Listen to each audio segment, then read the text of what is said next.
శుభకార్యాలకు పూజార్ల కోసం వెతుకుతున్నారా? పూజారీస్.com లో అతి తక్కువ ధరలకే పూజార్లను ముందే బుక్ చేసుకోండి. వెంటనే కాల్ చేయండి.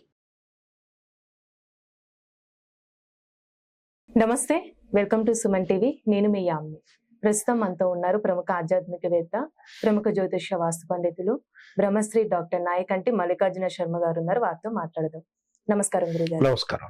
గురుగారు, ఈ ఆరుద్ర నక్షత్రంలో అంటే జన్మించిన వాళ్ళకి వీళ్ళ స్వభావం అనేది ఏ విధంగా ఉంటుంది, అలానే వీళ్ళు ఎలాంటి పరిహారాలు చేస్తే మంచిదండి? తప్పకుండా అమ్మ. ఓం శ్రీ గురుభ్యో నమః. ఆరుద్ర నక్షత్రం అంటే ముఖ్యంగా పరమేశ్వరుడు యొక్క నక్షత్రం. అంటే పరమేశ్వరుడు ఎలా ఉంటాడు? కోపంగా ఉద్రిక్తంగా ఉంటాడు కదా, అలానే ఉంటాడు ఆరుద్ర నక్షత్రం. అంటే భోళా మనుషులు అని అర్థం. అంటే భోళా శంకరుడు అయితే మనం ఎలా అంటున్నామో భోళా మనిషి. అంటే కపటము కానీ కుట్ర కానీ ఇలాంటివన్నీ ఉండవు. ఓపెన్ హార్ట్, అంటే ఓపెన్ హార్ట్గా మాట్లాడే వ్యక్తులు. ఉధృతమైన కోపం వస్తుంది, ఉన్నట్టుండి చల్లారిపోతుంది. ఆధ్యాత్మిక కార్యక్రమాలు, ఆధ్యాత్మిక చింతన, ఉద్యోగ వ్యాపార రంగాల్లో విశేషమైన కీర్తి ప్రతిష్టలు, లాభాలు కలగటం, అలానే ప్రతి విషయంలో కూడా కొంత చాలా ఆలోచన అనేది బాగా ఎక్కువగా మెంటల్గా ఆలోచన చేస్తుంటాడు. అంటే దీర్ఘంగా ఆలోచన చేయటం అనేది వీళ్ళ పని. అంటే దీర్ఘంగా చేయటం ఒకటి, నైపుణ్యతోటి ఆలోచన సరళి బాగా పెరగటం ఒకటి, ధైర్య సాహసాలు. అంటే వెనక ఏం జరుగుతుందో తెలియకుండానే కొన్ని మాట్లాడే అవకాశాలు బాగా ఎక్కువ ఉంటాయి. కోప ఉద్రిక్తులు ఉంటాయి కాబట్టి. అలా స్త్రీలకు వచ్చేటప్పుడు కోపం ఉంటుంది, ఆలోచన పెరుగుతూ ఉంటుంది, కానీ ఉద్రిక్తమైన స్వభావం. అంటే ఓపెన్గా మన ఇంటికి వచ్చిన వాళ్ళని ఓపెన్గా మాట్లాడటం, వాళ్ళు ఏమనుకుంటున్నారో మనం అనుకో. అంటే వీళ్ళకి అసలు యాక్చువల్గా ఏంటంటే ఆరుద్ర నక్షత్రం లౌకిక తత్వం తక్కువ, లౌకికం తక్కువగా ఉంటాయి. అంటే ఏది మంచి ఏది చెడు అనేది కొంత తెలుసుకోవడానికి చాలా సమయం పట్టే అవకాశాలు ఎక్కువ ఉంటాయి ఆరుద్ర నక్షత్రం వాళ్ళకి. వీళ్ళందరికీ కూడా ఏదో విద్యార్థులకైనా ఉద్యోగస్తులకైనా వీళ్ళందరికీ కూడా ఆలోచన తక్కువ, ఓపెన్గా మాట్లాడటం ఎక్కువ, మంచి ఆలోచనలే ఉంటాయి. అంటే ఎవరన్నా తిట్టాలన్నా కూడా తొందరగా బయటపడతారు. అర్జెంటుగా బయటపడకపోతే వీళ్ళకి నిద్ర పట్టదు. ఇలాంటి స్వభావంగా వాళ్ళు ఆరుద్ర నక్షత్రం వాళ్ళు. వృత్తి ఉద్యోగ రంగాల్లో కీర్తి ప్రతిష్టలు, ప్రత్యేకంగా అందరితోటి కూడా పెద్ద పెద్ద వాళ్ళందరితోటి కూడా కలిసి తిరగటం. అంటే వీళ్ళు ఏదో రంగంలో ప్రసిద్ధి చెందే అవకాశం బాగా ఎక్కువ ఉంటుంది. ప్రధానంగా కీర్తి అనేది వీళ్ళ వంశానికి ఎంతో కీర్తి ప్రతిష్టలు తెచ్చే అవకాశం బాగా ఎక్కువ ఉంటుంది. కానీ ఉద్యోగాలు పోగొట్టుకునే అవకాశాలు ఎక్కువ ఉండటం. కొంతమంది వీళ్ళలో ఏమిటంటే ఆరుద్ర నక్షత్రంలో కొంచెం పొట్టిగా ఉండే అవకాశాలు కూడా ఉంటాయి, కొంతమంది మంచి పొడిగా ఉండే అవకాశాలు ఉంటాయి.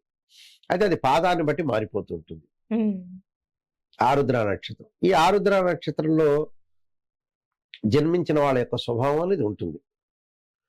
అంటే ఆరుద్ర నక్షత్రంలో జన్మించిన వాళ్ళందరూ కూడా చిన్నప్పుడు రాహు మార్గదర్శలో జననం జరుగుతుంది. రాహు మార్గదర్శలో జననం జరగటం, ఈ ఆరుద్ర నక్షత్రం మిథున రాశిలో ఉండటం జరుగుతుంది. అంటే రాహు యొక్క ప్రభావం, అలానే బుధుడు యొక్క ప్రభావం అనేది ఎక్కువగా ఉంటుంది. అంటే వీళ్ళ జీవితాన్ని శాసించే గ్రహాలు రాహు బుధుడు. అంటే రాహు ఎక్కడున్నాడు, బుధుడు ఎక్కడున్నాడు, నక్షత్రాధిపతి ఎక్కడున్నాడు, రాస్యాధిపతి ఎక్కడున్నాడు, నెక్స్ట్ స్టెప్ లో జన్మలగ్నాధిపతి ఎక్కడున్నాడు చూసుకోవాలి.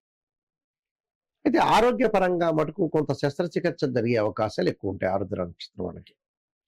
ఏదో ఆపరేషన్ అంటే ముక్కు, అలానే పొట్టకు సంబంధించిన అబ్డామిన్ సంబంధించినవి కొన్ని ఆపరేషన్స్ అయితే కొన్ని ఉంటాయి. ఆరోగ్యపరంగా హెల్త్ పరంగా కొద్ది జాగ్రత్త ఉండటం మంచిది. అంటే కొంత లాంగ్ పీరియడ్ ఉండే అవకాశాలు ఎక్కువగా ఉంటాయి వీడికి నక్షత్రం వాళ్ళకి. సహజంగా మిగతా అవన్నీ కూడా కలిసి వస్తాయి.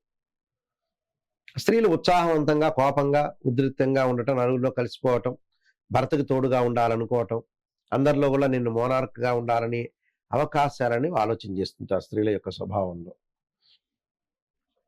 క్రీడల్లో కానీ వీళ్ళకి బాగా ఇప్పుడు క్రీడారంగంలో బాగా ఆలోచనలు ఎక్కువ ఉంటాయి. క్రీడారంగంలో సంగీత సాహిత్యాల్లో, అలానే సంగీతంలో కానీ, పాటల్లో కానీ, కళాకారులు కానీ, ఇక్కడ సినిమా యాక్టర్లు కానీ, డ్రామాలు కానీ, పాత రోజుల్లో డ్రామాలు ఉండేవి, తర్వాత సినిమాలు అయిపోయినాయండి. అయితే అలాంటివన్నీ కూడా వాళ్ళకి ఆరుద్ర నక్షత్రం వాళ్ళకి ఆసక్తికరం ఎక్కువ ఉంటుంది. ఇలాంటి వాటిల్లో క్రీడారంగం అనుకోండి, క్యారమ్స్ అనుకోండి, క్రికెట్ అనుకోండి, ఏదైనా సరే పాత రోజుల్లో ఉన్నవన్నీ కూడా వాళ్ళకి ఇప్పుడంటే మారిపోయినాయిలేండి. ఇప్పుడు వేరే వచ్చినాయి కదా! పిల్లలు ఆడుకునేవి సెల్ ఫోన్‌లో గేమ్స్ వచ్చినాయి. ఇప్పుడు అలా కూడా అదొక గేము. అలాగా గేమ్స్ మీద కూడా మంచి అభిప్రాయాలు ఎక్కువగా ఉంటాయి వీళ్ళకి. ఆటల మీద కూడా. అంటే క్రీడా స్ఫూర్తి అనేది బాగా ఎక్కువగా ఉంటుంది. అయితే వీళ్ళ యొక్క నక్షత్రం మీద రాహు యొక్క ప్రభావం కానీ, అలానే బుధుడి యొక్క ప్రభావం ఎక్కువగా ఉంటుంది. ఎంత కోపంతో మాట్లాడతారో అంత తగ్గిపోతారు. కల్మషం ఉండదు. మళ్ళీ సౌమ్యతత్వానికి వచ్చేస్తారు. అటు సౌమ్యము, కోపము రెండిటిని కూడా ఒక మూవీకి విశ్రాంతి ముందు ఒక రకంగాను, ఫిలిం విశ్రాంతి తర్వాత ఒక రకంగాను ఉంటారు వీళ్ళు. ఒకవైపు కోపంగా ఉంటారు, మళ్ళీ తగ్గిపోతారు. అంటే క్షమాగుణం అడిగే అవకాశాలు ఎక్కువ ఉంటాయి వీళ్ళకి. అయ్యో అనవసరంగా వాళ్ళని అన్నానని బాధపడే అవకాశాలు బాగా ఎక్కువ ఉంటాయి. అంటే ఆరుద్ర నక్షత్రం యొక్క లక్షణం బోళా మనుషులు అని చెప్పవచ్చు. అయితే ఇవన్నీ కూడా వాళ్ళ యొక్క స్వభావం. అయితే రాహు మహర్దశలో జన్మిస్తే రాహు తర్వాత గురు మహర్దశ, తర్వాత వాళ్ళకి బుధ మహర్దశ, తర్వాత కేతు మహర్దశ, శుక్ర మహర్దశ ఉంటుంది వీళ్ళకి. అంటే రాహు తర్వాత రాహు 18 సంవత్సరాల పాటు ఉంటాడు ఆరుద్ర నక్షత్రం వాళ్ళకి. ఈ 18 సంవత్సరాల పాటు కూడా వీళ్ళకి ఈ రాహు తర్వాత ఎంబటే గురువు వస్తాడు. సహజంగా వాళ్ళకి ఏంటంటే ఇంటర్మీడియట్ విద్య +2 అదే 12th స్టాండర్డ్ అప్పుడు వాళ్ళకి గురు మహర్దశ రావటం అనేది విశేషం. వివాహ సమయంలో కూడా వాళ్ళ గురు మహర్దశలో వివాహం అయిపోతుంటుంది వాళ్ళకి. అంటే గురు మహర్దశ 16 సంవత్సరాలు కాబట్టి, అంటే ఆ సమయంలోనే ఏదో నిశ్చితార్థం జరగటం అవన్నీ జరుగుతుంటాయి. అంటే గురువు బుధుడు మహర్దశలు అనేవి వాళ్ళకి వివాహానికి సంబంధించినవి మహర్దశలు అని అర్థం. అంటే ఆ సమయంలో వివాహాలు జరిగే అవకాశాలు ఎక్కువ ఉంటాయి. అంటే బుధుడిలో స్టార్టింగ్ కానీ గురువు ఎండింగ్ లో కానీ వివాహం జరుగుతుంది వీళ్ళకి. అందువల్ల ఇక్కడ గురు మహర్దశ, బుధ మహర్దశ కూడా వీళ్ళకి మంచి మహర్దశలే. విదేశాలకు వెళ్ళే అవకాశాలు బాగా ఎక్కువగా ఉంటాయి. అంటే ఈ నక్షత్రంలో జన్మించిన వాళ్ళు ఎక్కువగా ఏ దేవుని ఆరాధన అనేది చేయాలండి? రత్నం కూడా ఏ విధంగా ధరిస్తే మంచిది? తప్పకుండా అమ్మా. వీళ్ళకి వచ్చేటప్పటికల్లా ఈ ఆరుద్ర నక్షత్రం వాళ్ళు గోమేధికాన్ని ధరించాలి. గోమేధిక. అంటే గోమేధికం ధరించాలి, రాహు సంబంధించింది. అలానే గోమేధికంతో పాటు పచ్చ ఎమరాల్డ్ పచ్చ ధరించడం కూడా మంచిది. అంటే రెండూ మంచివే.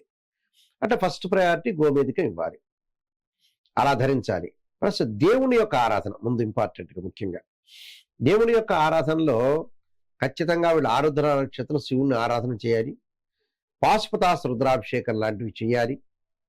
అలానే విష్ణు సహస్రనామ పారాయణం చేయడం కూడా చాలా మంచిది.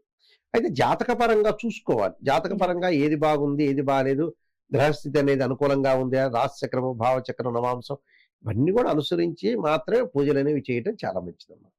చాలా చక్కగా తెలియజేశారు గురుగారు. ధన్యవాదాలు. నమస్కారం.